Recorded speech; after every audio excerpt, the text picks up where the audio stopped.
بالله من الشيطان الرجيم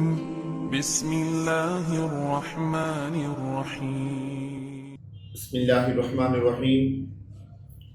معزز سامعین محترم، ہم نے پچھلے سبق میں ذوی الفروض یعنی وہ لوگ جنہیں وراثت میں حصہ دیا جاتا ہے ان کا تذکرہ پڑھا تھا اور ان کے نام باقاعدہ ہم نے پڑھے تھے۔ آج سے باقاعدہ ان لوگوں کو جنہیں وراثت دی جاتی ہے ترتیب کے ساتھ ان کے حصوں کو بیان کیا جائے گا کہ انہیں وراثت میں کتنا کتنا حصہ ملتا ہے۔ ذوی الفروض میں ہم نے ایک بات پڑھی تھی، وہ یہ کہ 4 مرد ہیں اور 8 عورتیں ہیں۔ اب ہم ان 4 مردوں میں سے پہلے میت کا جو والد ہے اسے وراثت میں کیا ملتا ہے اس کی وضاحت آپ کے سامنے کریں گے۔ یہاں پر یہ بات ذہن میں رکھیں کہ میت کے والد کی وراثت کو بیان کیا جا رہا ہے، میت کی جو اولاد ہے اس کے والد کی وراثت کو نہیں بیان کیا جا رہا۔ میت کی جو اولاد ہے اس کا جو والد ہے وہ تو میت کا خامند بنتا ہے، اگر وہ مرنے والی عورت ہے تو وہ اس کا خامند بنتا ہے، اس کی وراثت کو ہم بعد میں بیان کریں گے۔ یہاں پر بات ہو رہی ہے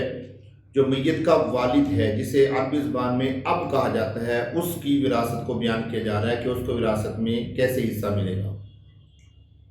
میرے دوستو، میت کا جو والد ہے اس کے حصے پر اثر پڑتا ہے میت کی اولاد کی وجہ سے۔ اگر میت کی اولاد موجود ہے یا میت کی اولاد نہیں ہے،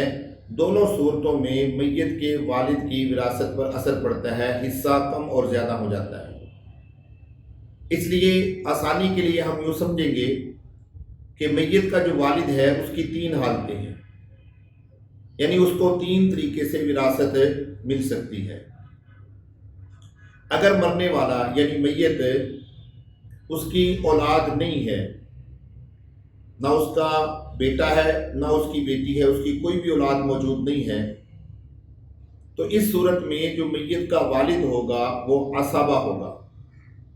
اب عصبہ کون ہے اس کی وضاحت ہم انشاءاللہ بعد میں کریں گے، مختصر میں آپ کو سمجھا دیتا ہوں۔ عصبہ میت کے اس رشتہ دار کو کہا جاتا ہے کہ میت کے وارثین میں سے اگر کوئی وراثت لینے والا موجود نہ ہو تو ساری کی ساری وراثت اس شخص کو دی جاتی ہے، ایسے شخص کو عصبہ کہا جاتا ہے۔ اور یہ عصبہ لازمی نہیں ہے کہ ان وارثین کے علاوہ ہو، جو وارثین حصہ لینے والے ہیں ذوی الفروض ہیں انہی میں سے بھی عصبہ بن سکتا ہے، بلکہ اکثر عصبہ ہوتا بھی انہی میں سے ہے۔ تو میت کا جو والد ہے یعنی کہ باپ، اگر میت کی اولاد موجود نہیں ہے، مذکر یا مؤنث اولاد دونوں موجود نہیں ہے، بیٹا بیٹی دونوں موجود نہیں ہیں، تو اس صورت میں میت کے والد کو عصبہ بنایا جائے گا،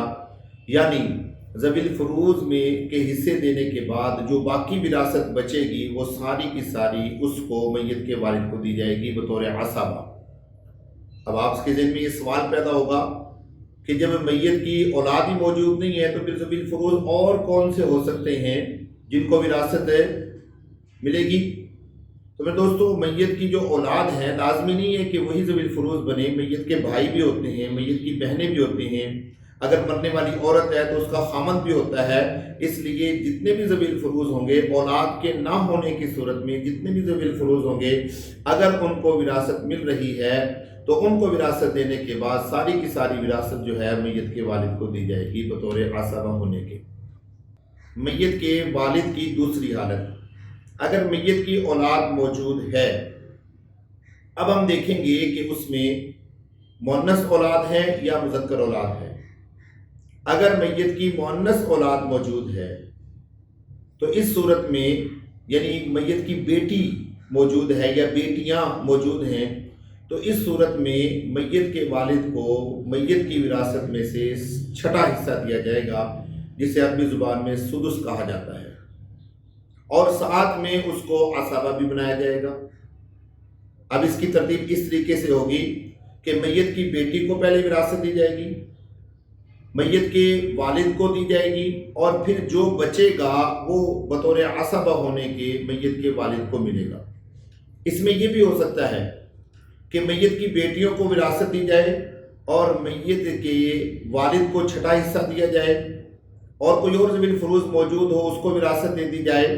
تو ممکن ہے باپ کے لیے نہ بچے بطور عصبہ ہونے کے۔ اور یہ بھی ہو سکتا ہے کہ بطور عصبہ ہونے کے اس کے لیے میت کی ایک بیٹی ہو، اس کو وراثت دے دی جائے، اور باقی سارے کا سارا بطور عصبہ ہونے کے میت کے والد کو دے دیا جائے۔ اب اس کو وضاحت کے ساتھ سمجھ لیں کہ اگر میت کی بیٹی موجود ہے تو اس صورت میں بیٹی کا حصہ نکالنے کے بعد اس کے میت کے والد کو چھٹا حصہ دیا جائے گا،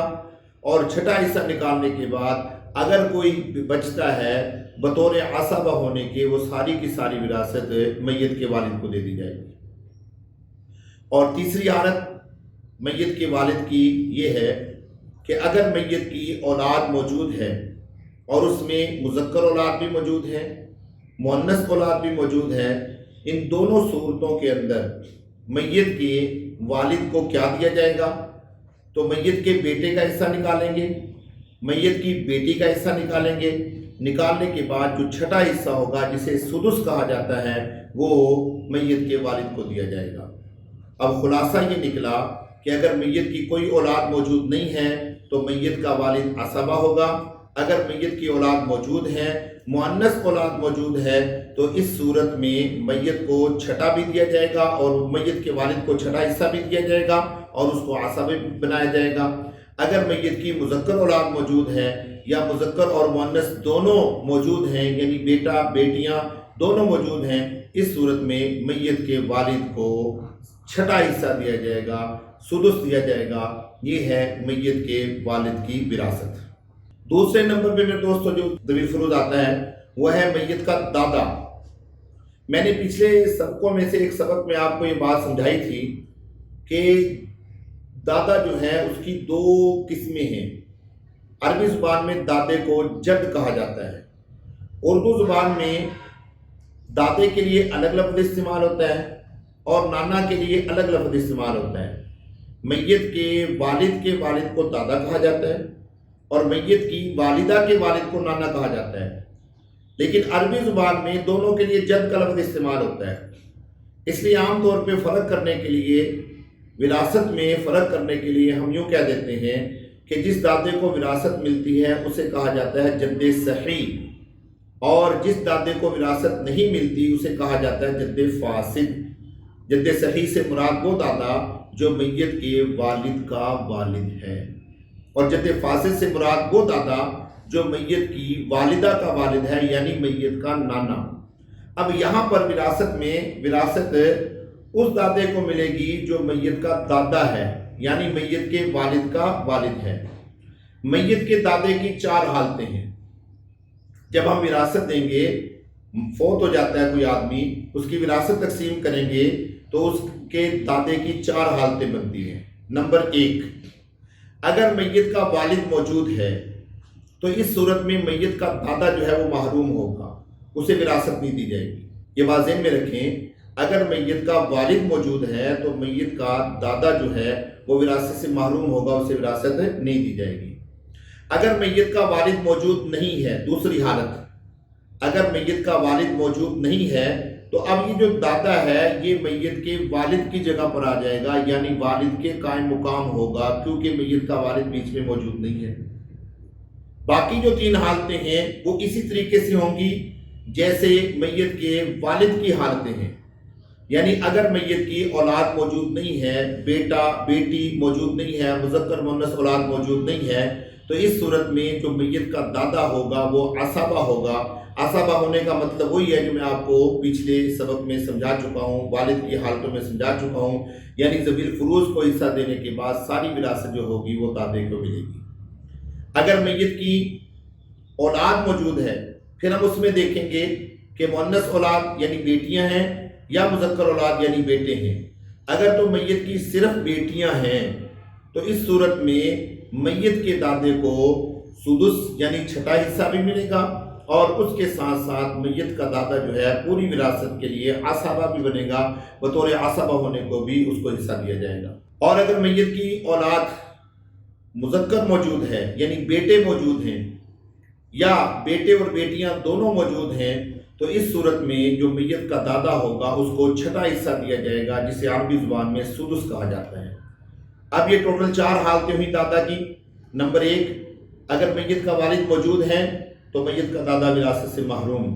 اگر میت کا والد موجود نہیں ہے اور میت کی مذکر اور مؤنث اولاد یعنی بیٹے اور بیٹیاں دونوں موجود نہیں ہیں تو اس صورت میں دادا جو ہے وہ عصبہ بنے گا۔ اگر میت کی اولاد ہے لیکن مؤنث اولاد ہے تو اس صورت میں دادا جو ہے وہ چھٹا حصہ بھی لے گا اور عصبہ بھی بنے گا۔ اور اگر میت کی مذکر اولاد یا مذکر اور مؤنث دونوں موجود ہیں، بیٹے بیٹیاں دونوں موجود ہیں، تو اس صورت میں اس کو چھٹا حصہ دیا جائے گا، سدس دیا جائے گا۔ میں دوستو یہ تھے 2 ذوی الفروض جو ہم نے آج کے سبق میں آپ کے سامنے بیان کیے۔ آئندہ سبق میں جو اگلے 2 ذوی الفروض ہیں انشاءاللہ ان کے حصے آپ کے سامنے بیان کیے جائیں گے۔